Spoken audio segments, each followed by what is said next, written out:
Lecture d'un article du 360 marocain. L'Espagne prend au sérieux les fuites diplomatiques sur une probable riposte souveraine du Maroc face à ses manœuvres hostiles à l'intégrité territoriale dans le dossier du Sahara marocain. Le quotidien As-Sabah rapporte dans son édition du mercredi 16 juin que certains responsables ont commencé à bouger pour éviter que Rabat utilise la carte de la pêche maritime comme mesure de rétorsion. Le ministre espagnol de l'Agriculture, Luis Planas, a essayé d'atténuer les inquiétudes des opérateurs qui exercent dans le secteur de la pêche dans son pays. Il leur a adressé un message rassurant dans lequel il estime que la crise politique entre le Maroc ne risque pas de s'étendre aux accords économiques tout en rappelant que l'activité des bateaux de son pays revêt une grande importance. Jusqu'à maintenant, poursuit-il, il n'y a pas de changement à l'horizon dans le domaine de la pêche malgré la tension qui persiste entre les deux pays.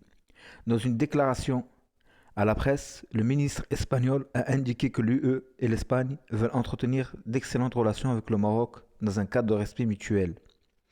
Et Planas de rajouter que l'activité des pêcheurs espagnols dans les eaux territoriales marocaines est cruciale pour l'Espagne, tout en rappelant que les échanges dans le domaine agricole sont tout aussi importants. Le quotidien As-Sabah rapporte que certains partis espagnols n'excluent pas le recours du Maroc à l'arme de la pêche maritime, surtout après les avertissements lancés par Rabat sur les conséquences néfastes de l'ingérence du Parlement européen dans la crise bilatérale maroco-espagnole. Une allusion implicite aux menaces qui pèsent sur l'accord de pêche après les derniers développements entre le Maroc et l'Espagne, et même avec l'Union européenne. Il faut rappeler que l'Espagne demeure le premier bénéficiaire de l'accord de pêche avec l'Union européenne, qui expire juridiquement en 2023. En revanche, le Maroc n'en tire pas de gros revenus. Cet accord englobe les côtes des provinces du Sud, sans toutefois de reconnaissance explicite de la marocanité du Sahara. Les statistiques démontrent que l'Espagne profite largement de l'accord de pêche avec le Maroc, puisque les 120 bateaux exerçant dans les eaux territoriales marocaines, plus de 90 sont espagnols. Une activité très rentable qui génère beaucoup d'emplois en Andalousie et plus particulièrement dans la province de Cadix. Donc Madrid s'inquiète que le Maroc revoie son accord de pêche avec l'Espagne. Mesure qui viendrait s'ajouter, par exemple, au- à la non-reconduction de l'opération Marhaba d'Espagne. Les Marocains ne traverseront pas l'Espagne pour se rendre au pays mère, ce qui entraîne des conséquences économiques pour Madrid. Si le Maroc rajoute le domaine de la pêche, ça sera encore un coup porté sévère au portefeuille. Qu'est-ce que reproche le Maroc à l'Espagne pour rappeler le début de la crise? Alors, il y a 6 points en fait. Le premier, c'est qu'ils ont accueilli un chef terroriste qui lutte contre l'intégrité territoriale du Maroc, alias Brahim Rali, Bantatoche. 2.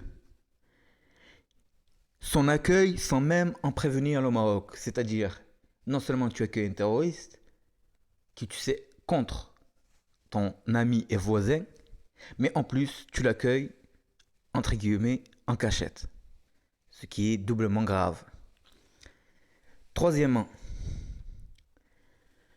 avant de reconnaître la vérité, Madrid a cherché à nier le fait que ce personnage était sur son territoire, alors que le Maroc était au courant des faits.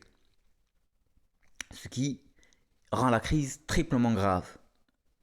Donc qui mériterait triples excuses, triple explication. Mais Madrid, sans tête, et qu'est-ce que fait Madrid? Madrid, elle cherche à fuir le problème en allant convoquer l'Europe et le Parlement européen pour mettre un problème bilatéral entre elle et le Maroc, le mettre en scène sur la scène internationale. Fuite en avant.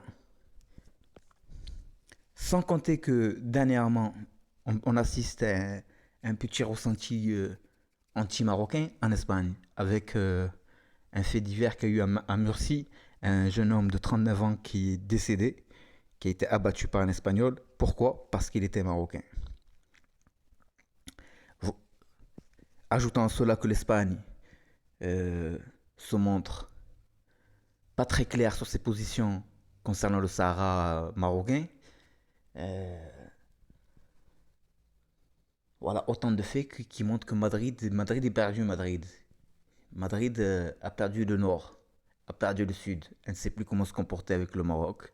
Elle a fait une erreur à la base qui est un accueil d'un chef terroriste clandestinement. Elle en a fait une affaire internationale qui lui coûte politiquement, qui lui coûte économiquement et surtout qui lui coûte, j'allais dire, au niveau prestige international. Parce que là, on voit pas en fait où veut en venir Madrid. Hein, au lieu de reconnaître son tort et de passer à autre chose, elle s'entête sur les faits. Bref, c'était une lecture rapide des derniers événements entre Madrid et Rabat.